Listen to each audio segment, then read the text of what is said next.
Hello, hello, hello. I'm making a video with my rock. The sky was gray and suddenly the blue god appeared in the sky. It's all the blue god, but there was a spot, a squarish spot in the sky of blue. And I said, "Thank you, blue god." And then the sun came out and the cat came, black and white male cat, ate some food. We feed him out there. He drank some water from the big dog dish that's out there. And I sat here for a while and meditated, and I felt sorry for myself, and suddenly an angel appeared in the sky. An angel just like these old ancient paintings by Botticelli and Raphael and Rubens and Michelangelo and Leonardo da Vinci, just like in those paintings from the Middle Ages. And I was amazed, the sky is timeless. When you look into the sky, you see the clouds,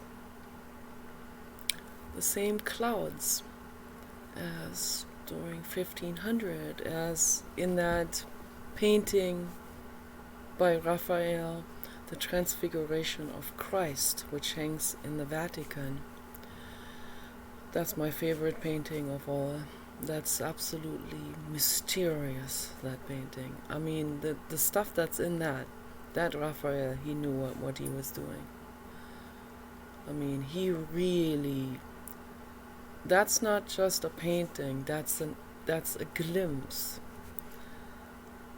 That's an insight into the mystery of the infinite. Really, truly amazing. That's a treasure for the entire Christian religion, including Catholic religion and all of those Christ-based, derived religions. That's a real treasure for them, because Raphael wasn't only religious. He looked into the infinite cosmos with his work. He was in it 150% emotionally, in the art, in the feeling, in the energy, the energetic expression, which always exceeds any religion. No matter what religion it was made for, it exceeds the religion by far. It hovers over that religion or checks it out for a moment, uses their ideas, their images, takes the images, blows them up, extends them, expands them, proliferates them, and lets them become their own thing. And that's what art is all about. And the sky is that. You look into the sky, you see the clouds. You can take a photo of the clouds and it stays like this forever in that photo, as long as that photo exists, right? But the photo will not exist forever. That photo will also at some point be destroyed, or something will happen to that photo. That idea, that moment in time of that cloud formation, of this cloud formation, or the angel that showed himself to me with that big wing, huge, towering like this, huge, then it became a heart. It always becomes something else. It shows itself for a moment. It says, I'm here, but I'm becoming something else. So that we can have that idea for a while, we can pass that on to further generations. But maybe the idea too is going to morph into something else. It's going to be misunderstood. It's going to be whisper posted into something else, made into a religion, made into a dogmatization. Would be good if it was made into a dog, but made into a dogma. That's something else. A dogma is not a dog.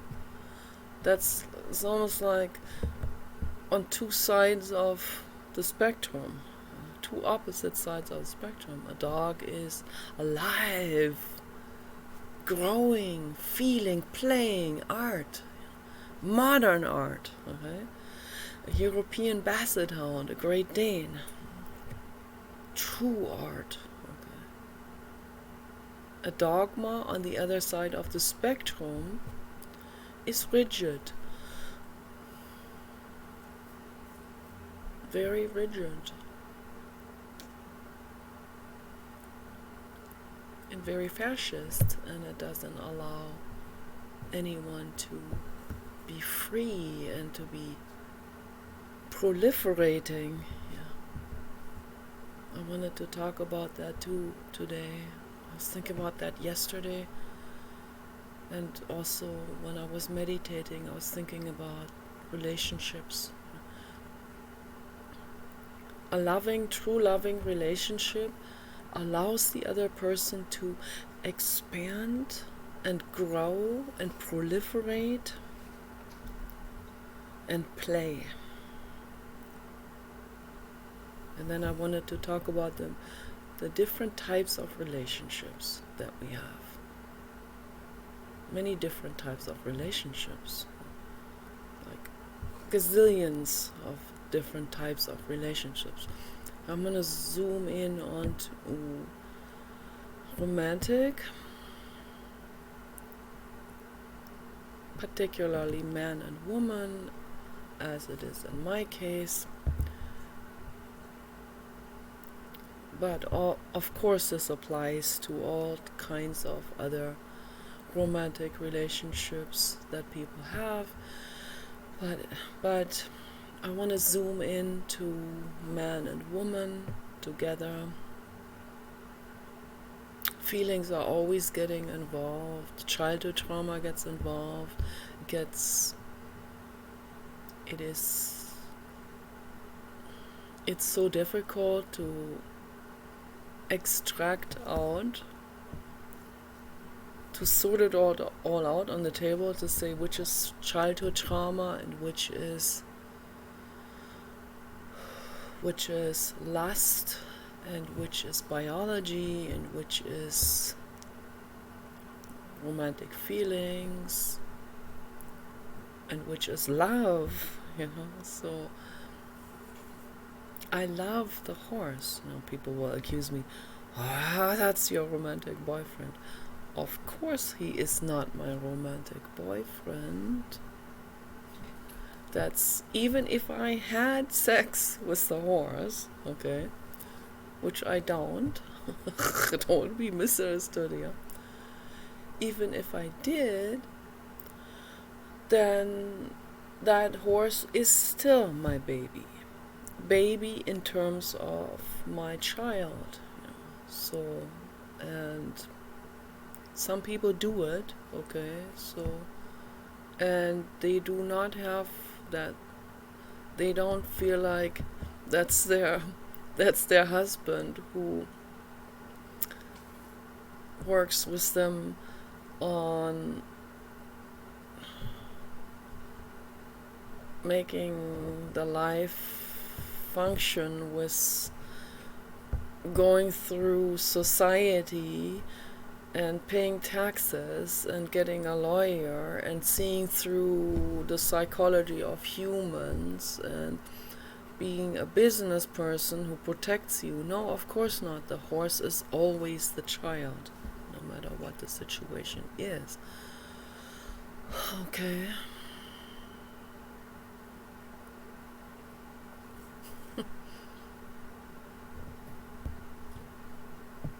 I was thinking about doing that with my Great Dane Kenny, and then I chickened out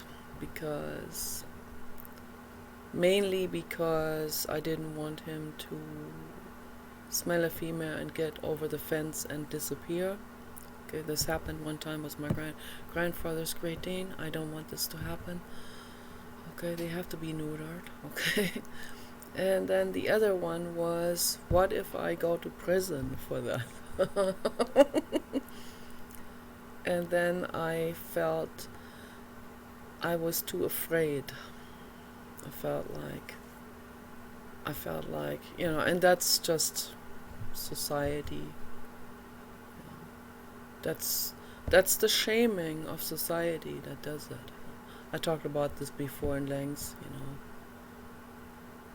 So I don't know if I can upload this video now. So that's one form of relationship, right? I have a relationship with my horse. It's lovely, it's wonderful. That horse, unfortunately, is not in my possession. That is not my horse legally. Okay, it's someone else's horse. And I'm worried about him, because that lady said that her husband rides him and he's way too heavy. Makes me worry real bad. I love him. I love that horse. Like a child. Okay. So then we can also have a sexual interaction, maybe. Some people do. Okay. That's a whole another world by itself to discuss because of the pros and cons in it. It's not morally wrong or anything. It can be biologically bad. For a female animal, it can be biologically very bad. It can put a female animal into toxic shock. Don't do it. The female human is on her own. Okay, that's you're doing that on your own risk of getting a toxic shock from foreign sperm, from sperm that is not of your species. Okay, so that is, you're on your own with that. We are the custodians of the other species, because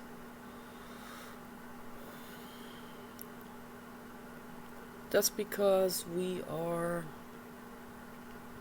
dealing with technological things like cars, other machinery, which the other ones don't do. So we hold a lot more responsibility because of that. In ancient times, when they were nomads, when they were walking on foot from one place to another to harvest berries and food, and they lived in teepees, that was different then.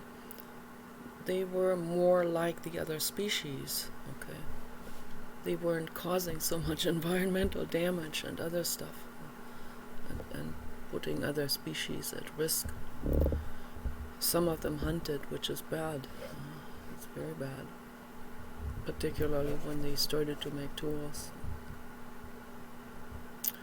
So we hold an enormous responsibility over nature, over other species, over the trees, forests. But there's only a handful of people who take that to heart and who know about this responsibility. The other ones use whatever technological accomplishments some genius has created, and they run off with it, and they create all kinds of terrible things with it, and problems, and chaos, and wars, and so on. Most are not responsible. Most are not. Most don't know how to be responsible, really. A man should never be injecting his sperm into a female animal.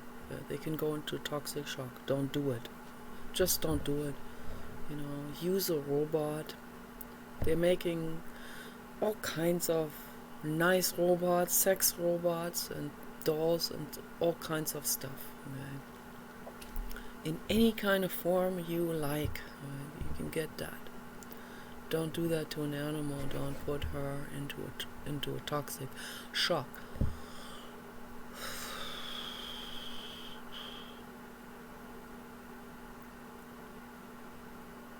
So for women, it's a completely different story. So it's also not rape, because that is definitely a mutual thing. Then, if a woman has sex with an animal.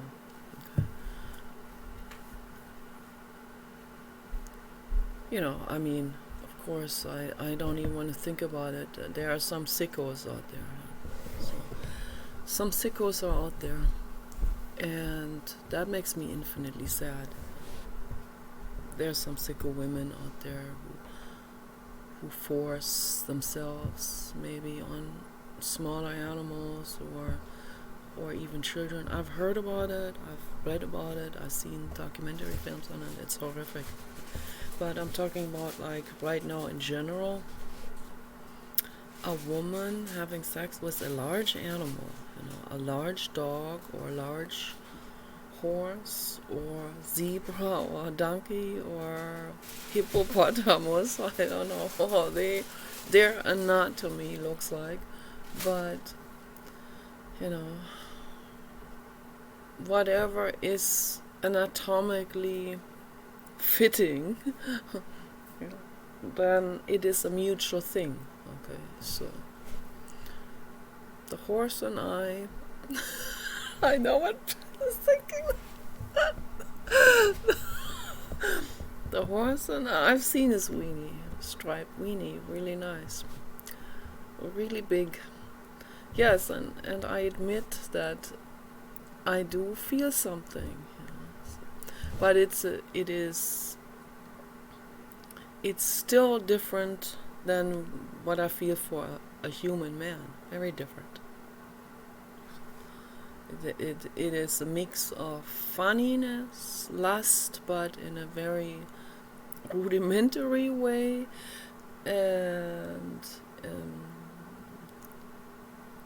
also in a very relaxed way. Interestingly, very relaxed. Because there is real love there, so the horse is never gonna judge my appearance, okay?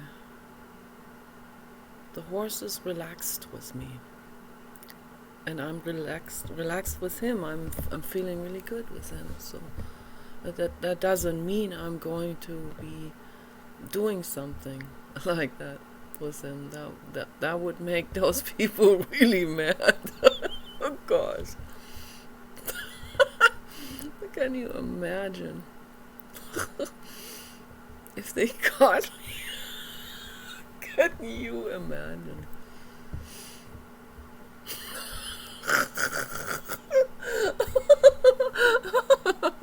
This is how my brain, I'm just sharing, like, this is basically how my brain goes, like, all day long. This is like, just like the clouds, like,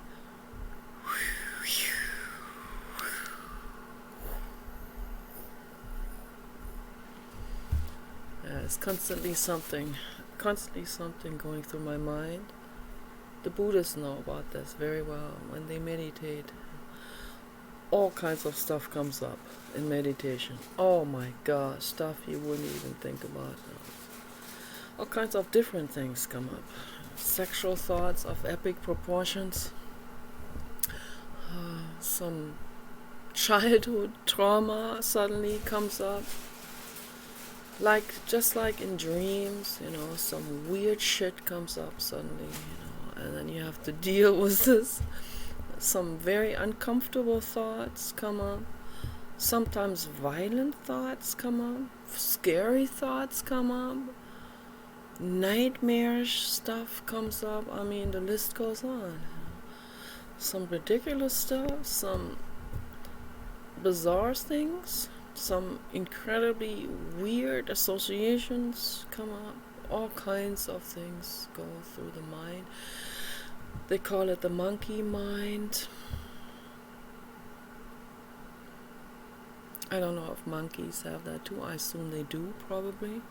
They sure act on it, and most people are more monkey than any monkey is. That's a quote by Friedrich Nietzsche. That was his observation already in the 1800s, before they had cars. He saved a horse from a carriage driver. He saved the horse from the whip of a carriage driver. Carriage driver was frustrated, was starting to let his frustrations out on the horse. And Friedrich Nietzsche got out of the carriage and leaned himself against the horse, held on to the neck of the horse, putting his face onto the horse, giving him comfort, saying, "I'm here for you, I am your human shield." And the carriage driver, knowing that was Professor Friedrich Nietzsche, a famous professor at the university, so if he would whip him, that would not be good. He would go to prison, so he had to stop whipping. And Friedrich held on to the horse. And what do the other people do on the marketplace? They go, "That's a madman." They didn't say that about the guy with the whip beating the horse. They didn't say that's a madman to him. They just ignored that and walked on. But Friedrich, holding on to the horse, putting himself in between the carriage driver and his whip, and the horse, protecting the horse as a human shield, that was viewed as, he's going insane. Oh, he's going insane. He has syphilis. He got it at the brothel. That's what was going on. Okay. That is the picture of the human species. Okay. The vast majority of humans are not well. So that's why they have their values upside down and inside out. They don't know what up, down, right or left is. Okay. They're completely confused, indoctrinated, dogmatized, rigidized, okay, fascitized, insanitized, literally insanitized. So insanitized, matter of fact, as they created viruses. Not just through their unsanitary lifestyles, that too, but deliberately in laboratories.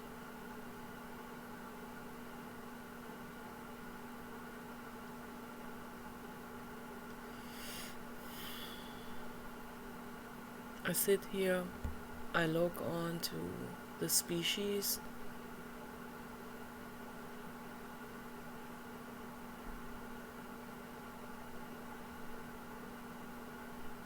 That's why I call myself a parahuman, because I am not one of them.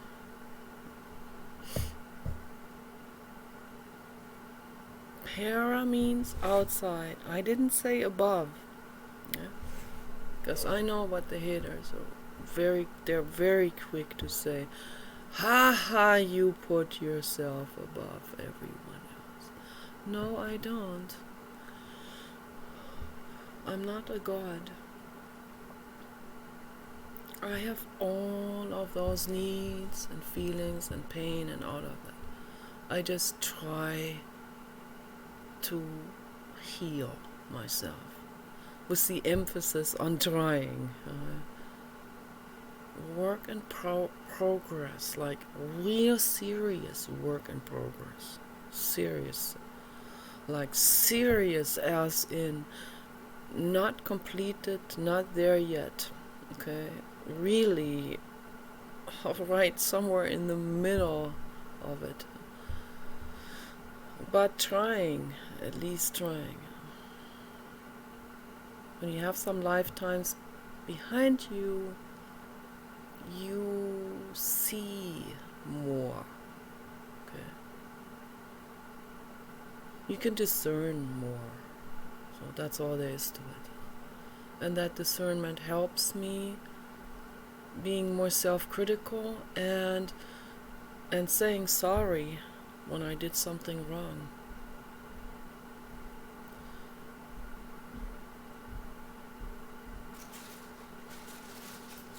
Yesterday I was cleaning this balcony door.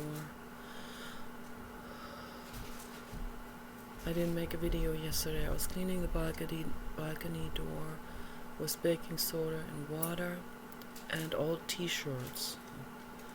And I said to Paul, I don't want to be bothered now with this. But he is extra nervous and makes a fuss about everything.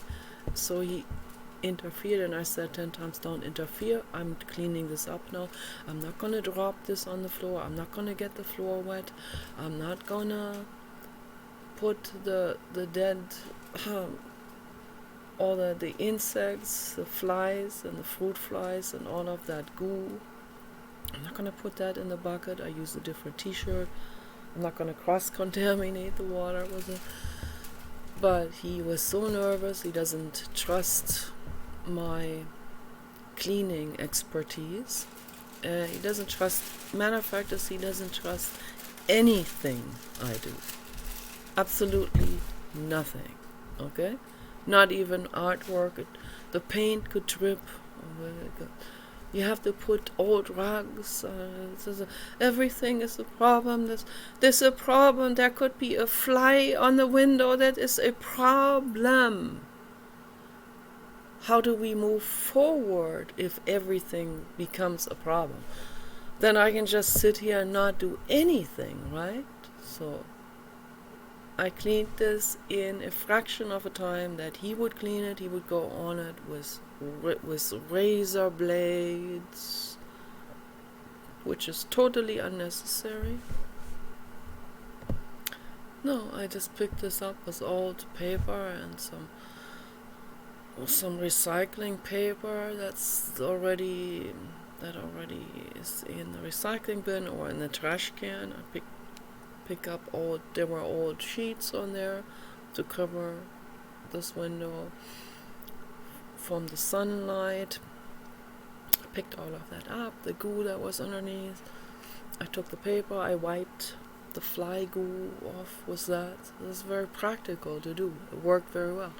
And then I took the old t-shirt with the water, with a little bit baking soda in it, and I wiped this all clean. And then I took another t-shirt with fresh water and baking soda and wiped it again, and now it's completely clean. But he had to interfere several times. He had to interfere to the point I just put a new sheets and everything on my couch, and then because he has bad balance, he would come in here in this space. This is my space, right? And he would come in here out of panic. What are you doing? And then he would always the balance is so bad, he would have to always hold on to something. I'm not making fun of this, but it is annoying because when I say don't come into this couch space here because you have dirty clothes on, he hasn't taken a shower, he was in the van. I have severe OCD with all of this. You see, I am right in the middle. I'm just as mentally messed up as everyone else. Okay, I'm just trying harder and trying to heal. It's not easy. So then he'll lean against the couch with the dirty clothes. That makes me upset. Then he'll come in there, will fall over the heater like, oh, what the hell is away? And then I had clean papers in one hand, and then I pushed him away with that hand with the clean papers in it. And then he said, did you just put the paper with the goo and the flies against me? I said, no, that's in the other hand. I would never do that. And then he asked me that 10 times because he has OCD with that. And so it's not easy. So, sometimes I have to push him away. Also, when I wash dishes and he'll come there and he'll bump against me when I'm washing dishes, I don't like that at all. I said, I don't like this, don't do it. Sometimes I have to push him away, and then he gets real mad and he said, if I did that to you, you'll be screaming. You see, it's not easy, okay? It's not easy. It is so incredibly, seriously unperfect, the situation, our mental states. But putting yourself between a whip and a horse to protect the horse, that's sanity. That is sane. Okay? That's total saneness. That's what Jesus Christ taught. But people misunderstood him. Because the ego likes to distort things in their own favors. And the ego is utter confusion. It's complete chaos.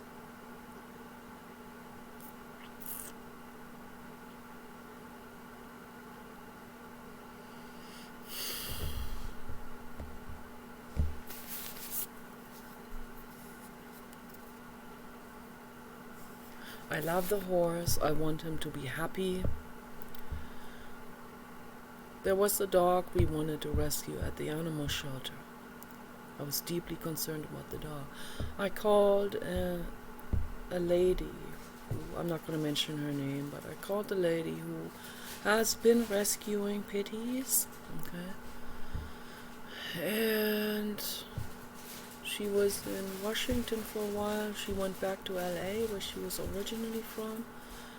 I talked to her on Facebook Hangout and on audio call.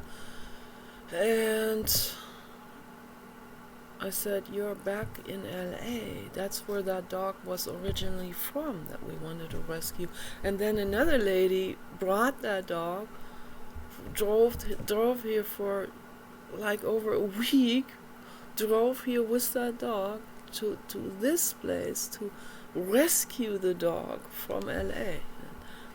When that pity rescue lady, the one who really loves pitties, when she's in LA, and she could have just known about her, so, but she didn't. So now the dog is in a shelter run by the Department of Agriculture, and they are not interested in the well-being of the animals. They sell animals to cruel animal testing laboratories. This is a fact. I saw this through my activism.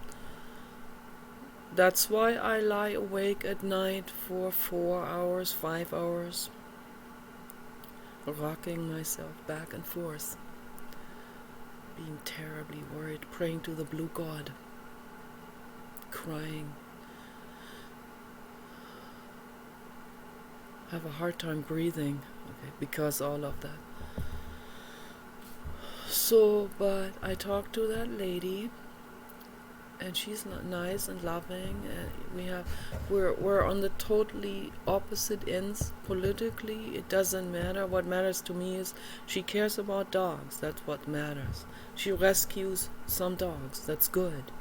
I wished everyone would do it. But then I noticed something while I was talking to her. I said, we really want to rescue this dog, but they refuse to hand the dog over to us. They're playing Stanford prison experiment with us, with their egos. Or they have greed in mind. They want to sell the dog. I don't even want to think about it, So,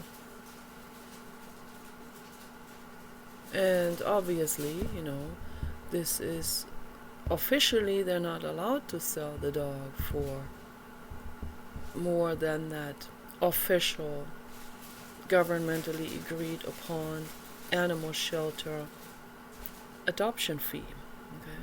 But there are animal testing facilities that will send their middlemen in, and they will offer more. Okay?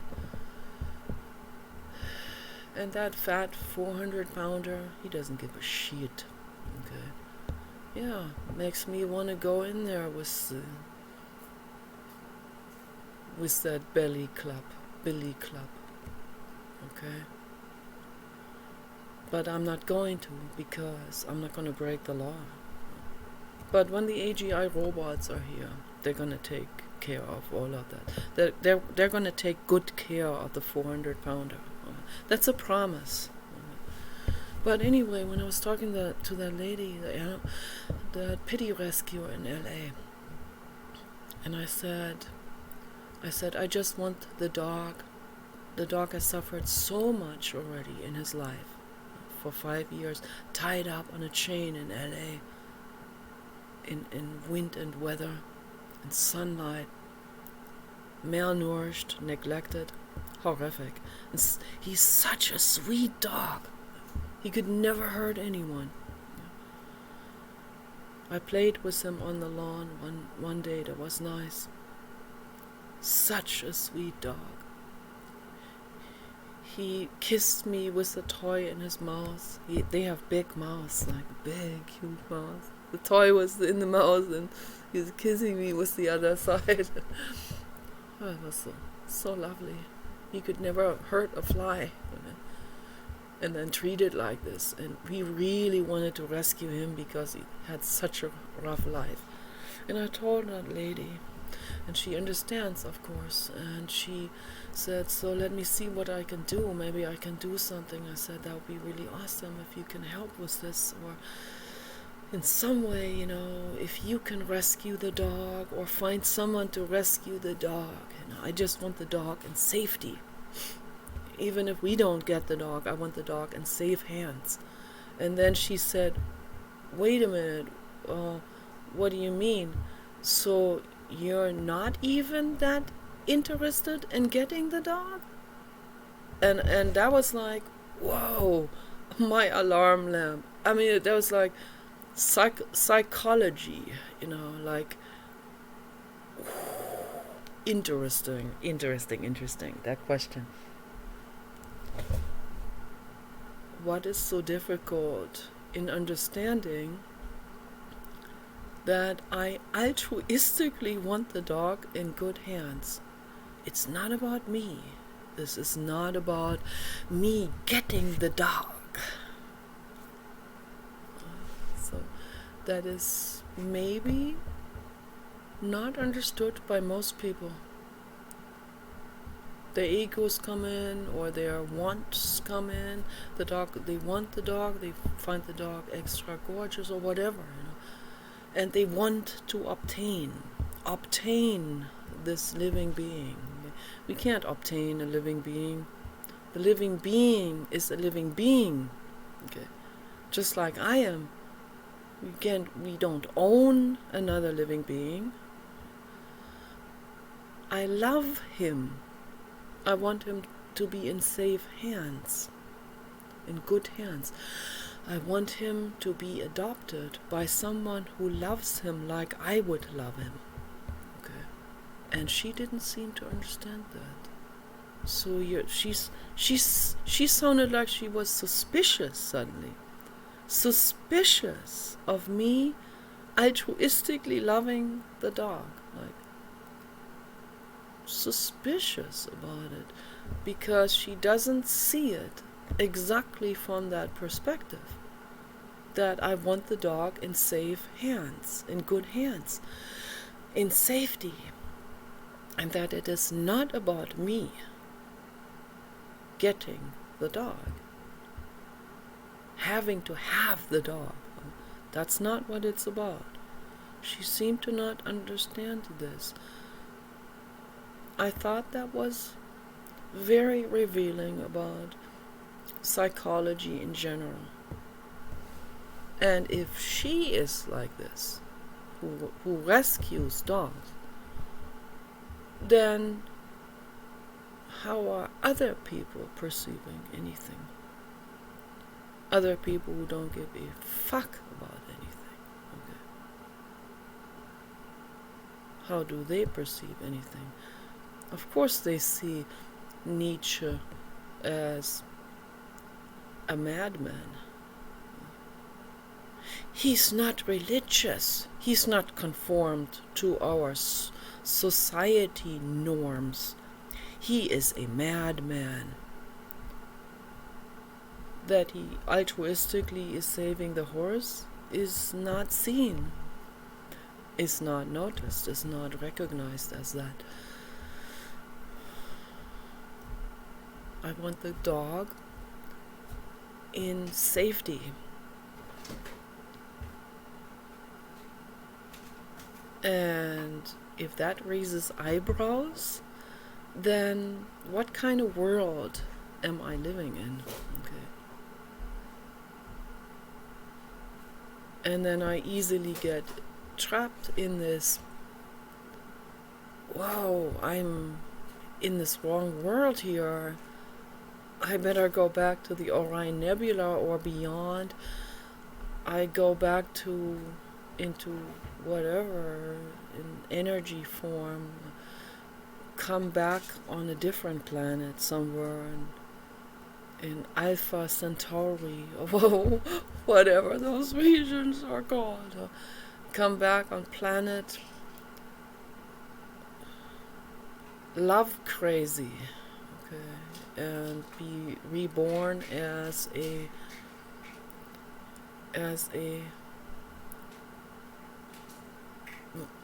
living vacuum cleaner type of animal that sluggishly brushes across vast stretches of land, sucking up with a big suction cup everything on the ground. I saw a real artistic, wonderful, I saw a real great animation film about what extraterrestrial life could look like. You know, the potential is endless, of course. And that artist is really great. No, that artist gets 100 stars for me, because that those beings that they created, and very realistically also, very realistic animation films. Those beings that I could have created those, you know, with Play-Doh. I could have made that.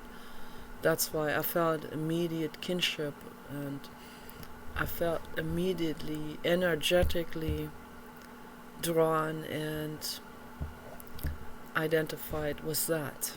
So yeah, I come back as something like that, somewhere out there into space, some far distant places where there's peace, no war, just vacuum cleaner, sluggish, semi-truck size, sluggish gray beings without hair that suck up some microorganisms out of the ground all day long. That would be better than like, I sit here on this couch. Around me is forested area, but not too far until the next house, all the way around. Sometimes I hear people coughing. They got the virus. I'm not laughing about them. Sometimes I hear some 70s music because the people around here are retired.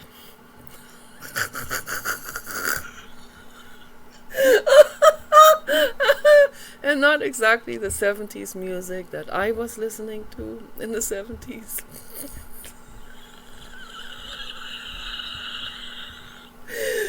No, this is peaceful here, you know. I'm thinking about the planet beyond those rolling hills into the other directions, across the ocean. Fukushima, Harley Davidson washed onto the shore. Absolute horror in the other directions. Black Lives Matter, lighting forests on fire. This is the world I live in.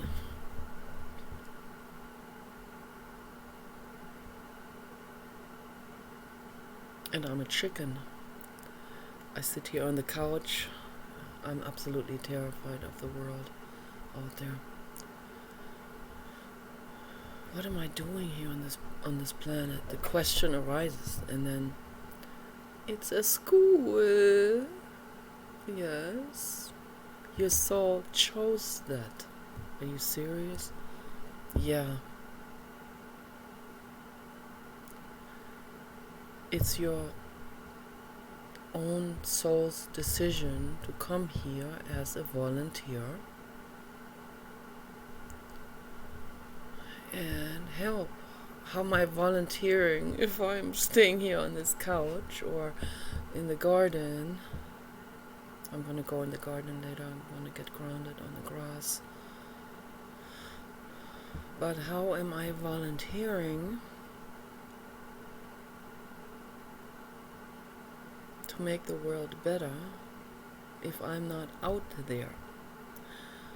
Well, Mother Teresa thought that volunteering in Calcutta, India, was a good idea. Well, that was obviously not a good idea. One could dive right into a cesspool and get drowned. That's not volunteering. I volunteer to get drowned in a cesspool in Calcutta. No, it's not going to work. Or Oakland. Or downtown LA. Like that that terrible psychiatrist, what he did with his clients, making them touch the filthy sidewalk and beside and the curb gutter water, and then putting that into their mouths. Ooh. No, that's illegal and dangerous what he did there with those people. But he wanted ratings, he wanted views, it had to be scandalous, right? So, and that's the world we live in. People will do anything for views, any atrocity, much worse than what he did. That's the world I live in.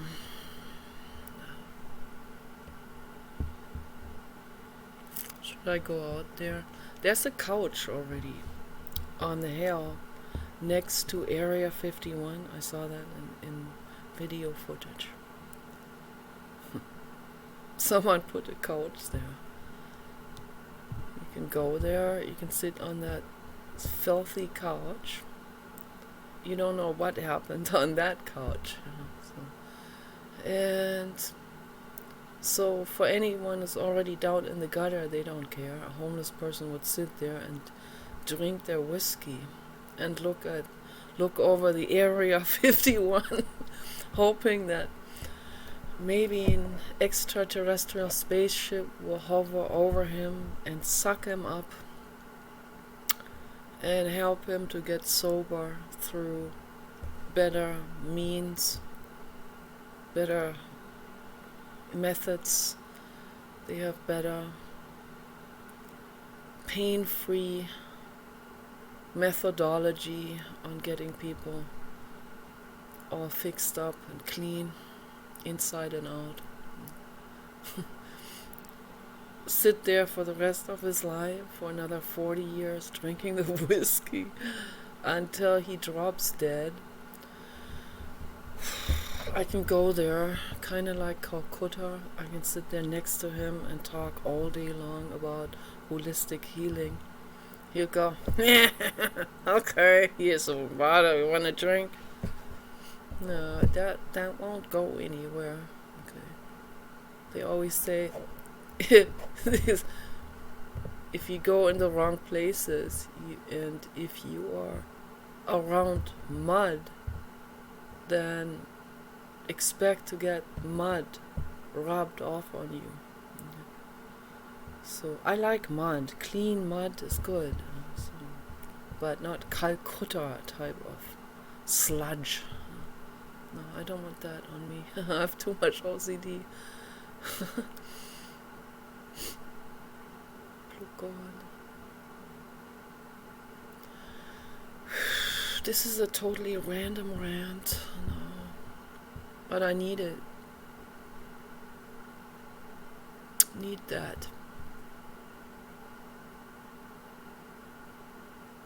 I share this for myself, and I also hope that maybe it will speak to someone or give someone some comfort, some understanding.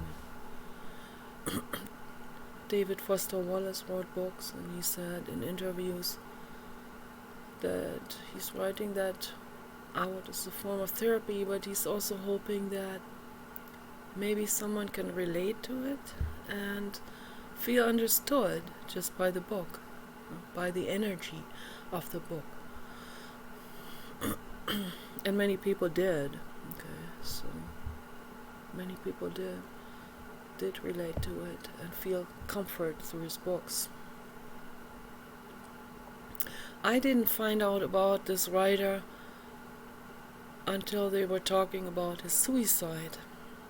So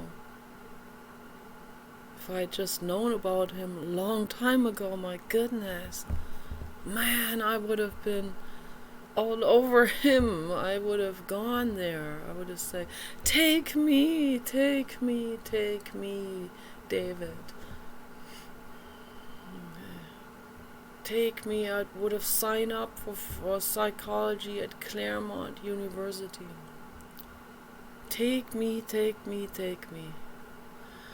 Let's go to Nevada, lie down on the ground and hold hands and look into the sky and talk about Nietzsche all night long. He would have done that. He would have done that. Let's talk about the Buddha, the blue god. Let's go into the hot springs and talk about Gautama Buddha. Beautiful hot springs out there, wild hot springs in the Nevada desert in Gerlach. Beautiful. I've been in one of those alone, naked at night, and I was like, thank you, blue god, I made it to the one that Jax Austin went to. And Jax Austin didn't tell me where it was, but I found it on Google Earth. I found it. I was so excited. And then we drove over there and I found it. I could not believe it. I was like overjoyed. So that's nice. But I never met David. until I heard about his suicide. He hung himself. An angel soul. One can only go through this for so long. You know, if we are surrounded by sludge, we get the sludge on us. If we are highly sensitive, as David was, it will break us.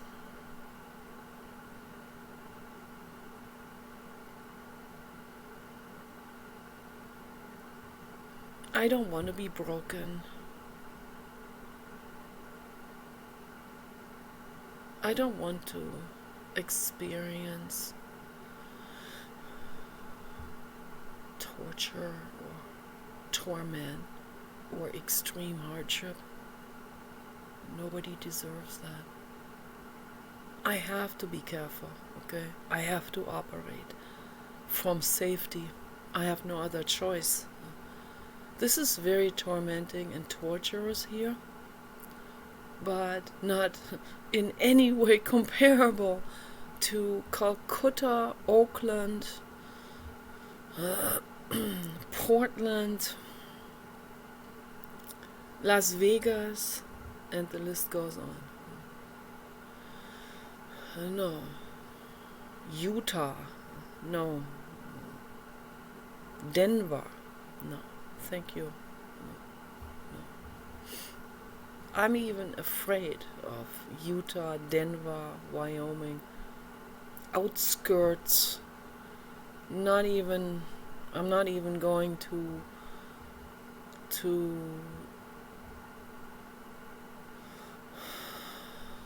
those outskirts of the big communities, the big cities. No, I would only go to complete rural places where there's one gas station, where there's remnants of Freddy Krueger, but they don't hurt you. No, the real Freddy Kruegers are the ones that feel stepped on like a rug, and the corporate agenda rubbing it in further, making sure that they keep that mind state of unempowerment, because that works for them, that works for the Rothschild dynasty, to keep Donald out, because Donald is a whistleblower, and he and Elon would have they would have brought the Rothschild dynasty to a free fall. That's why they created the virus. That's why the Rothschild corporate agenda created the virus, had the virus created and released. And that's why they created and orchestrated Black Lives Matter. They would have never gotten the idea to orchestrate themselves like that, in that mafia type of orchestrated manner. No, this comes from the corporate agenda, but people don't understand any of that. No. And they make you feel unempowered. They do what they use you for that. You are their slave. Your mind is the slave of the Rothschild corporate agenda. Oil industry, weapon industry, and so on.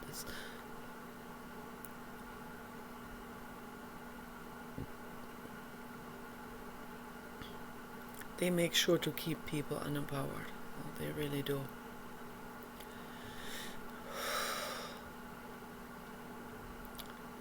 That stuff makes me burp.